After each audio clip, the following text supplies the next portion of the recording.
ल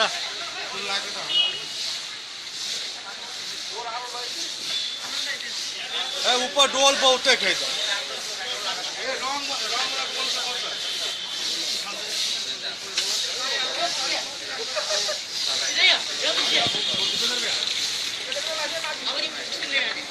डोल वही पा है उठा बहुत डोल पेंट वाला डोल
उहाँ हुनुहुन्छ सोहन ठाकुर राम युवा कमिटीका पूर्व अध्यक्ष। सोहनजी, जनकपुरमा छठको तयारी कुन रूपमा चलिरहेछ?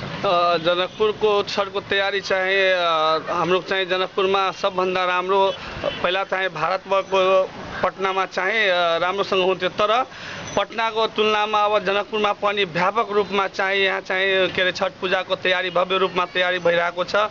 दुली जस्तो चाहिँ पोखरीहरूको सजाएको छ, सरसफाइ पनि गरिसकेको छ र छठ चाहिँ यहाँको विशेष महत्त्वले गर्दा यहाँको दर्जनौं पोखरीहरूमा जसरी गंगा सागर धनुक्षेत्र अर्गज्जा र महाराज सागरहरूमा सबै पण्डाल बिजुली बत्ती लिएर चाहिँ सजाइरहेको छ। आजैदेखि चाहिँ सजाएर पुरै दुल्हिन जस्तो चाहिँ सजाइदिएको छ पोखरीहरूलाई।